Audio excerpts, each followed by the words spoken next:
മുളയ്ക്കൽ വീട്ടിൽ നിന്ന് മാത്യുവും ഭാര്യ ലിനിയും മക്കളായ ഐറിനും ഐസക്കും വെള്ളിയാഴ്ച പുലർച്ചെയാണ് കുവൈറ്റിലേക്ക് പുറപ്പെട്ടത്. വൈകുന്നേരം 4 മണിയോടെ അവിടെ എത്തി. അയൽവാസിയുടെ വിരുന്നിന് ശേഷം നേരത്തെ ഉറങ്ങാൻ കിടന്നു. രാത്രിയിൽ മാത്യുവിൻ്റെ 2ാം നിലയിലെ ഫ്ളാറ്റിൽ നിന്ന് പുകയുയരുന്നത് അയൽവാസികൾ തന്നെയാണ് കണ്ടത്.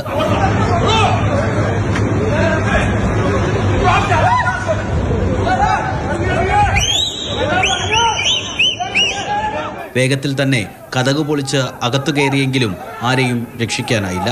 AC-യിൽ നിന്ന് പുറത്തു വന്ന വിഷപ്പുക ശ്വസിച്ചതാകാം മരണകാരണമെന്നാണ് വീട്ടുകാർക്ക് ലഭിച്ച വിവരം. അവിടെ എന്തോ ഇലക്ട്രിക് ഷോർട്ട് സർക്യൂട്ട്, എയർ കണ്ടീഷൻ്റെ വിൻഡോ AC മറ്റോ ആയിരുന്നു പറയുന്നു. അങ്ങനെ ഉണ്ടായ സംഭവമാണെന്നാണ് അറിയുന്നത്. അവിടുന്നുള്ള കൂടുതൽ ഡീറ്റെയിൽസ് ഒന്നും അറിയത്തില്ല. അവിടുന്ന് അറിയുന്ന അനുസരിച്ച് മാക്സിമം ഏർലിയസ്റ്റ് പോസിബിൾ ടൈമിൽ ചെയ്യാമെന്നാണ് അവർ പറഞ്ഞിരിക്കുന്നത്. അവിടുന്ന് പറഞ്ഞിരിക്കുന്നത് സഹോദരി കുവൈറ്റിലുണ്ട്. അപ്പോൾ അവരും അതിനുവേണ്ടിയൊക്കെ ശ്രമിക്കുന്നുണ്ട്. തലവടി സ്വദേശികളാണ് മാത്യുവും ലിനിയും. 15 വർഷമായി വിദേശത്താണ്. മാത്യു എഞ്ചിനീയറും ലിനി നഴ്സുമാണ്. കുട്ടികളുടെ സ്കൂൾ അടച്ചതിനാൽ 1 മാസമായി സകുടുംബം നാട്ടിലുണ്ടായിരുന്നു. മാത്യു വർഷത്തിൽ പലതവണ നാട്ടിലെത്തും. ബന്ധുക്കളുടെയും സുഹൃത്തുക്കളുടെയും ഒക്കെ പല കാര്യങ്ങൾക്കായി. പഴയ വീട് നിന്ന സ്ഥലത്ത് പുതിയ ഒന്ന് പണിതിട്ട് 3 വർഷമാകുന്നതേയുള്ളൂ.